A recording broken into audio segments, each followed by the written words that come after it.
தமிழகம் முழுவதும் சாலைகளில் அனுமதி இல்லாமல் வைக்கப்பட்டுள்ள ஃப்ளெக்ஸ் போர்டுகளை உடனடியாக அகற்ற வேண்டும். அரசு உரிய நடவடிக்கை எடுக்க மெட்ராஸ் உயர்நீதிமன்ற மதுரை அமர்வு உத்தரவு.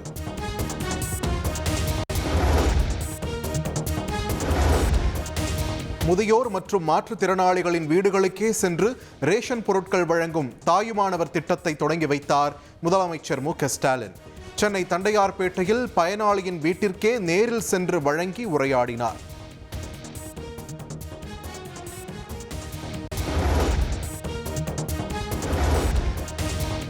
நவம்பர் 1 மற்றும் 2 ஆகிய தேதிகளில் அறிவிக்கப்பட்ட ஆசிரியர் தகுதி தேர்வை வேறொரு தேதிக்கு மாற்ற எதிர்க்கட்சித் தலைவர் எடப்பாடி பழனிசாமி வலியுறுத்தல். கிறிஸ்தவ மக்கள் வழிபடும் கல்லறை திருநாள் அன்று அறிவிக்கப்பட்டுள்ளதாக கருத்து.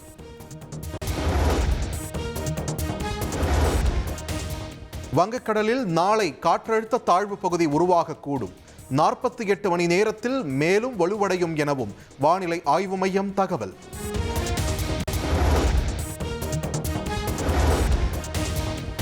திருவள்ளூர், ராணிப்பேட்டை, திருவண்ணாமலை, விழுப்புரம் உள்ளிட்ட மாவட்டங்களில் இன்று கனமழைக்கு வாய்ப்பு. கள்ளக்குறிச்சி, கடலூர், நீலகிரி மாவட்டங்களிலும் கனமழை பெய்யக்கூடும் என வானிலை ஆய்வு மையம் தகவல்.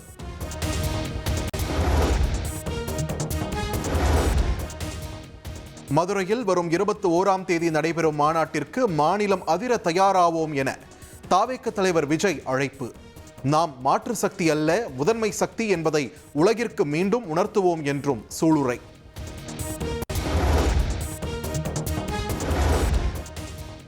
விஜயகாந்த் புகைப்படத்தை விஜய் பயன்படுத்த தேமுதிக பொதுச் செயலாளர் பிரேமலதா விஜயகாந்த் நிபந்தனை.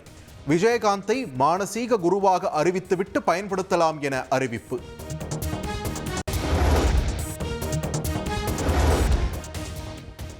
முதல்வர் மு.க.ஸ்டாலினை சந்தித்த தினத்தந்தி குழும இயக்குனர் சிவந்தி ஆதித்தன். பத்திரிகையாளர் நல வாரியத்திற்கு புதிதாக நியமிக்கப்பட்டுள்ள அலுவல் சாரா உறுப்பினர்கள் முதல்வருடன் சந்திப்பு.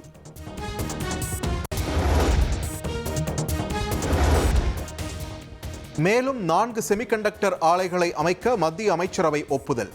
பஞ்சாப், ஆந்திரா, ஒடிஷா மாநிலங்களில் சுமார் 4600 கோடி ரூபாய் முதலீட்டில் அமைய உள்ள செமிகண்டக்டர் ஆலை.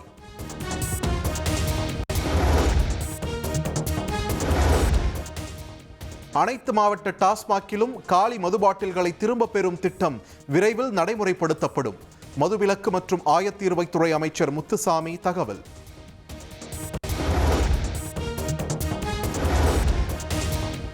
ஊராட்சிகளுக்கு சொந்தமான கடைகள், வணிக வளாகங்களின் வாடகை உள்ளிட்ட பல்வேறு பிரச்சனைகளுக்கு தீர்வு. அரசாணை தொடர்பாக மாவட்ட ஆட்சியர்கள் தலைமையில் வழிகாட்டுதல் குழு அமைத்து அரசாணை வெளியீடு.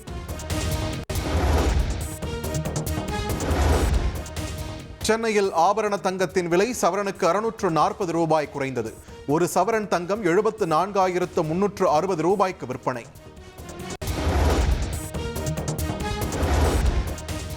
பொறியியல் மாணவர் சேர்க்கை துணை கலந்தாய்வுக்கு விண்ணப்பிப்பதற்கான கால அவகாசம் மேலும் 2 நாட்களுக்கு நீட்டிப்பு. துணை கலந்தாய்வுக்கு வரும் 14ஆம் தேதி வரை விண்ணப்பிக்கலாம் என உயர்கல்வித்துறை அமைச்சர் கோவி செழியன் அறிவிப்பு. தமிழ்நாடு அரசின் சார்பில் கல்லூரி மாணவர்களுக்கு 20 லட்சம் மடிக்கணினிகள் வழங்கும் திட்டம்.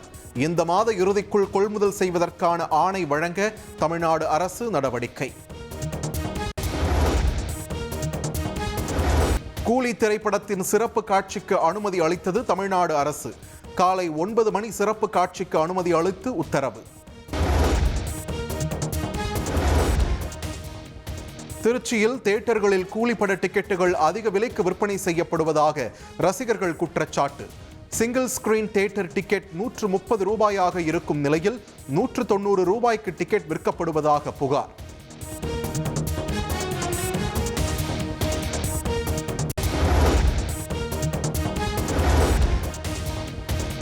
டெல்லியில் உள்ள நாடாளுமன்ற வளாகத்தில் இந்தியா கூட்டணி எம்பிக்கள் போராட்டம். வாக்காளர் பட்டியல் சிறப்பு தீவிர திருத்தத்திற்கு கடும் எதிர்ப்பு தெரிவித்து முழக்கம்.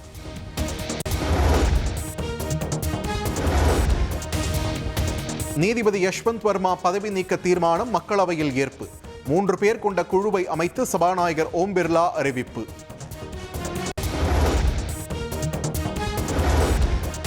தூய்மை பணியாளர்களுக்கு எதிராக செயல்படுவது போன்ற போலி தோற்றம் ஏற்படுத்தப்படுகிறது.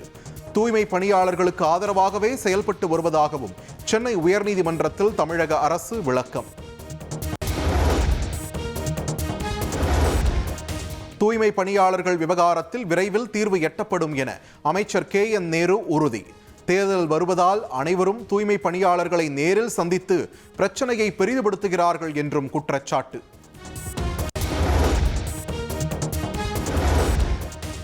கோரிக்கைகள் நிறைவேறும் வரை பணிக்கு திரும்ப மாட்டோம் என தூய்மை பணியாளர்கள் உறுதி.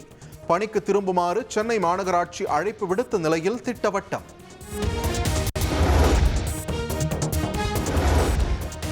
மதுரை மாநகராட்சியில் 150 கோடி ரூபாய் மதிப்பிலான சொத்து வரி முறைகேடு புகார் விவகாரம்.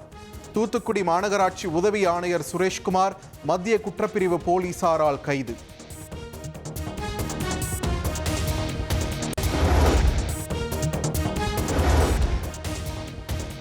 தூத்துக்குடி அருகே கத்தியால் தாக்கிக் கொண்டிருந்த இருவரை உயிரை பணயம் வைத்து தடுத்து நிறுத்திய பெண் சார்பு ஆய்வாளர். அசம்பாவிதம் ஏற்படாமல் தடுத்த சார்பு ஆய்வாளர் தரணியாவிற்கு குவியும் பாராட்டு.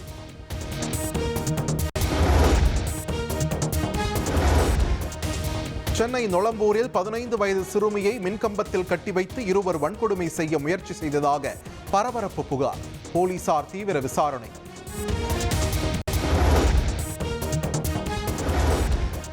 தூத்துக்குடி அரசு பாலிடெக்னிக் கல்லூரியில் நாட்டு வெடி வெடித்ததில் 2 மாணவர்கள் படுகாயம். வகுப்பறைக்குள் நாட்டு வெடி எடுத்து வந்தபோது வெடித்த நிலையில் படுகாயம் அடைந்த மாணவர்களுக்கு சிகிச்சை.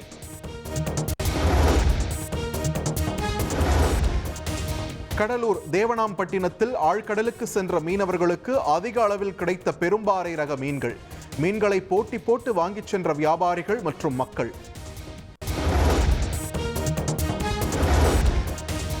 கிருஷ்ணகிரி மாவட்டம் போச்சம்பள்ளி அருகே கல்லூரி மாணவியின் அந்தரங்க வீடியோக்களை சமூக வலைதளங்களில் பகிர்ந்த இளைஞர். தட்டி கேட்ட மாணவியின் உறவினர்களை தாக்கியதால் பரபரப்பு. கரூர் மற்றும் ஈரோடு ரயில் நிலையங்களுக்கு இடையே பராமரிப்பு பணி காரணமாக ரயில் சேவையில் மாற்றம். நாளை முதல் 29ஆம் தேதி வரை 7 நாட்களுக்கு சேவை கிடையாது என தெற்கு ரயில்வே அறிவிப்பு.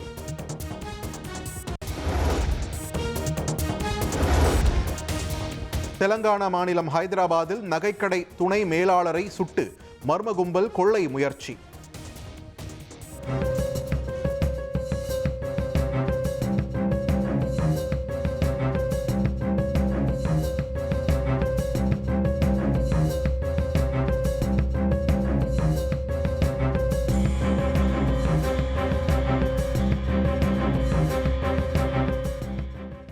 படுகாயமடைந்த துணை மேலாளர் மருத்துவமனையில் அனுமதிக்கப்பட்ட நிலையில் கொள்ளையர்களுக்கு போலீசார் வலைவீச்சு.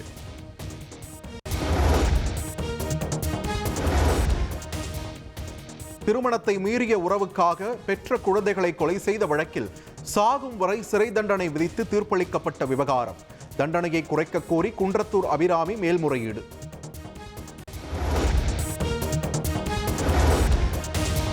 பந்திப்பூரில் காட்டு யானையிடம் செல்ஃபி எடுக்க முயன்று காயமடைந்த நபருக்கு 25,000 ரூபாய் அபராதம். கர்நாடக வனத்துறை நடவடிக்கை.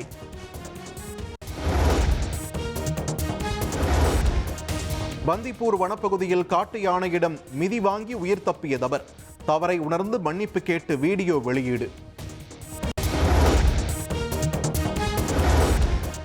தூத்துக்குடி மாவட்டம் ஸ்ரீவைகுண்டம் அருகே மாணவிக்கு பாலியல் தொல்லை கொடுத்ததாக கல்லூரி மாணவர்கள் 7 பேர் சஸ்பெண்ட் செய்யப்பட்ட விவகாரம். கல்லூரி முன்பாக மாணவர்கள் மற்றும் பெற்றோர் போராட்டத்தில் ஈடுபட்டதால் பரபரப்பு. நெல்லை கவின் ஆணவ கொலை வழக்கில் கைதான சுர்ஜித், அவரது தந்தை சரவணன் உள்ளிட்டோரிடம் சிபிசிஐடி போலீசார் விசாரணை. ஆணவ கொலை வழக்கு விசாரணை குறித்து அதிகாரிகளுடன் தென்மண்டல சிபிசிஐடி எஸ்பி ஜவஹர் ஆலோசனை.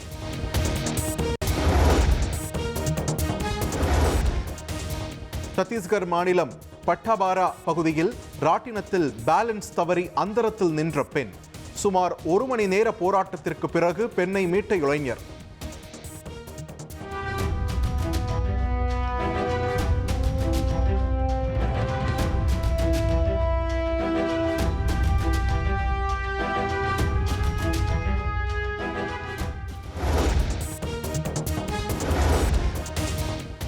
தண்டனை காலம் முடிந்த கைதிகள் சிறைகளில் உள்ளனரா என்பதை மாநிலங்கள் உறுதிப்படுத்த வேண்டும். வேறு வழக்குகளில் தொடர்பு இல்லாத தண்டனை காலம் முடிந்த கைதிகளை உடனடியாக விடுவிக்க வேண்டும் என்றும் உச்சநீதிமன்றம் உத்தரவு.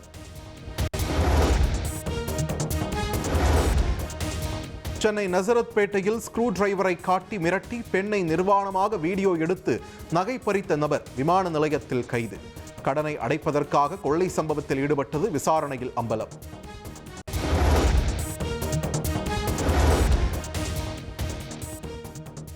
நீலகிரி மாவட்டம் கூடலூர் தேவர் சோலையில் 13 மாடுகளை வேட்டையாடிய புலியால் மக்கள் அச்சம்.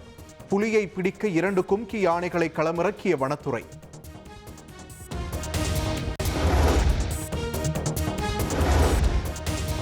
ஐசிஐசிஐ வங்கி சேமிப்பு கணக்குக்கான குறைந்தபட்ச இருப்பை 10,000 ரூபாயில் இருந்து 50,000 ரூபாயாக உயர்த்திய விவகாரம். சேமிப்பு கணக்குக்கான குறைந்தபட்ச இருப்பை தாங்கள் ஒழுங்குபடுத்தவில்லை என ரிசர்வ் வங்கி விளக்கம்.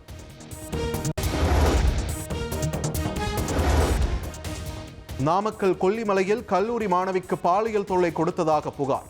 சிறப்பு எஸ்ஐ மோகனை கைது செய்து விசாரணை.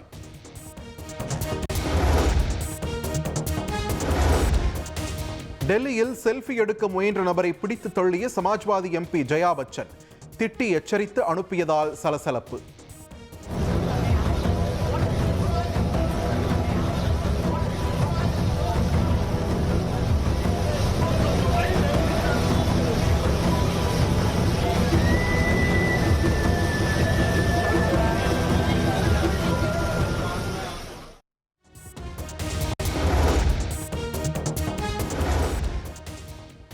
விநாயகர் சதுர்த்தியை ஒட்டி சத்தீஸ்கர் மாநிலம் ராய்ப்பூர் மத்திய சிறையில் கைதிகளின் கைவண்ணத்தில் தயாராகும் விநாயகர் சிலைகள். கண்கவர் விநாயகர் சிலைகளை நேர்த்தியாக வடிவமைக்கும் கைதிகள். மீண்டும் வாகன ஓட்டுநர் உரிமம் வழங்க கோரி டிடிஎஃப் வாசன் சென்னை உயர்நீதிமன்றத்தில் தாக்கல் செய்த மனு தள்ளுபடி. நீதிமன்றத்தை தான் நாட வேண்டும் என்றில்லை, உரிய அதிகாரிகளை அணுகலாம் என்றும் அறிவுறுத்தல்.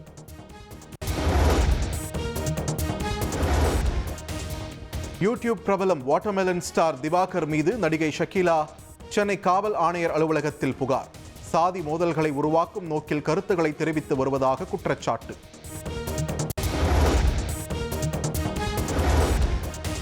போர்ச்சுகல் நாட்டில் பரவி வரும் காட்டுத்தீயால் கடும் புகை மண்டலம்.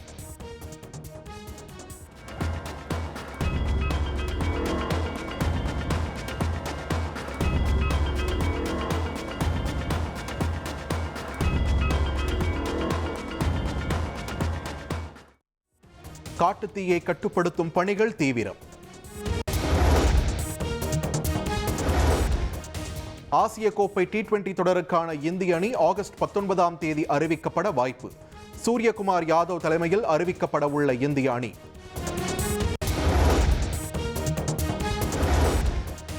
ஜூலை மாதத்திற்கான ICC சிறந்த வீரர் விருதை வென்றார் இந்திய டெஸ்ட் கேப்டன் சுப்மன் கில்.